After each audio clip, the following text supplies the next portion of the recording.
bandaged when he scored that winning goal after that clash of heads with Samajeshil when Mexico scored their second goal direct from the corner.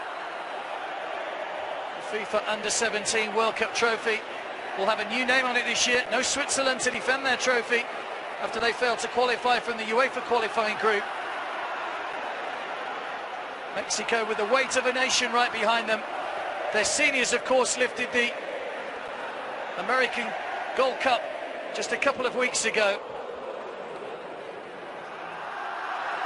There are the German team in the crowd, here to enjoy the final.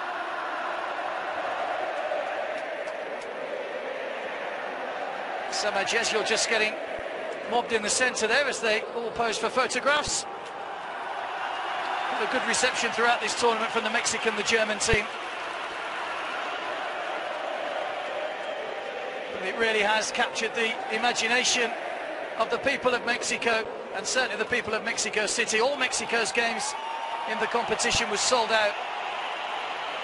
What a magnificent setting for a final, and a day that these young players will remember for the rest of their lives.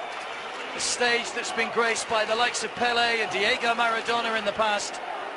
Pele scored here in the 1970 World Cup final.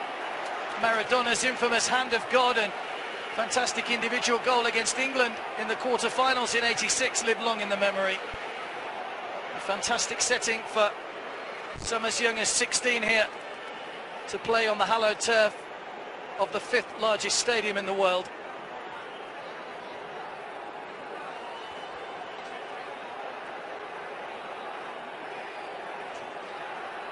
The people in the surrounding streets have been around here since around about 9 o'clock this morning. It's approaching 6 in the evening local time.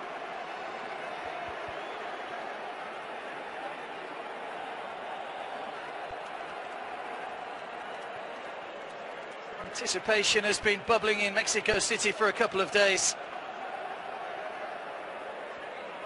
Mexico, who won this tournament in 2005.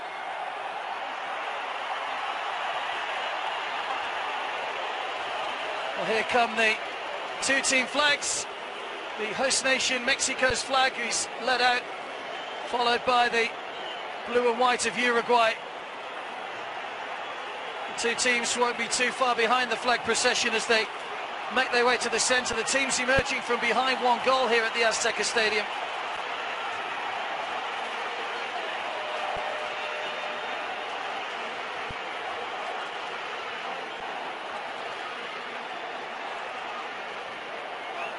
The Mexican tricolour, coat of arms in the middle with the eagle, the green for independence, the white for purity of the region, and the red for the union that is Mexico City depicted in their flag.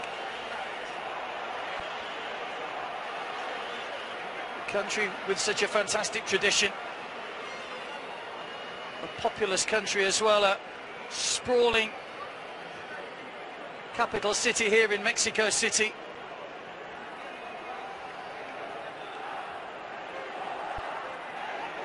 The players will be in the tunnel, they'll be able to sense the atmosphere. They had a fantastic reception when they came out to warm up around about half an hour or so ago. Here come the two teams, as always, the familiar sight of the blue and yellow flags leading out the two teams.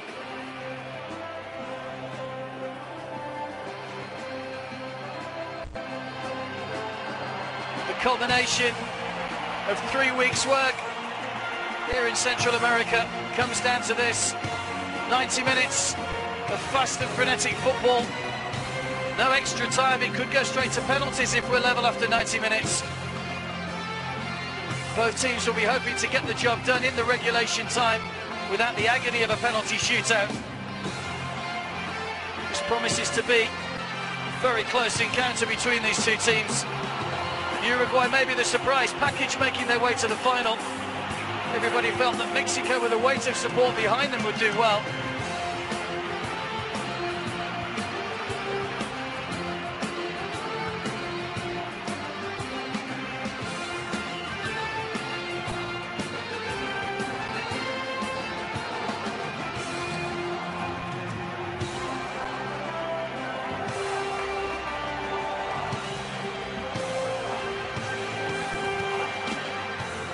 FIFA flag has made its way to the halfway line. The players, of course, will line up in front of the VIPs and the dignitaries. We do have a presentation party to meet and greet the players, headed by the FIFA president, Mr. Joseph Blatter.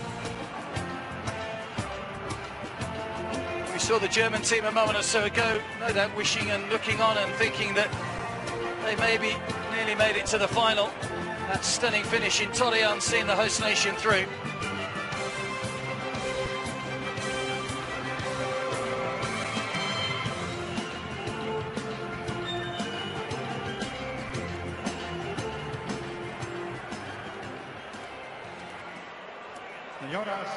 Well, the two teams lining up in front of the main stand, and of course we will now stand for the national anthems of both countries, starting with the national anthem of Uruguay.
Y ahora, el himno nacional de México. And now, the national anthem of Mexico.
Wonderful atmosphere as the Mexican national anthem rings around the Estadio Azteca. Antonio Briseño there, the influential captain, leading his team along the Uruguayans. Both sets of players relishing the chance to play in front of a full house, the biggest crowd they'll have ever faced in their careers. Mexico have played in front of full houses, but nothing quite like this. The next 90 minutes promise to be something a little bit special to round off the FIFA Under-17 World Cup 2011.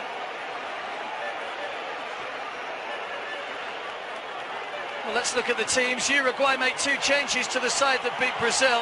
Jim Varela comes into midfield in place of Heberati, and there's a change up front with Guillermo Mendes coming in place of Santiago Sharamoni. Uruguay expected to go in a 4-3-3 formation. Varela will play the holding midfield role just in front of the back 4. All our match officials from Scandinavia. Sven Oddvar Moon from Norway is the referee.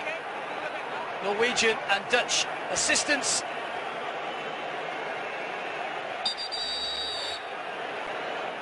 And the Dutch 4th official as well. They are the 3rd team, of course, in all these big matches, and hopefully keeping play flowing.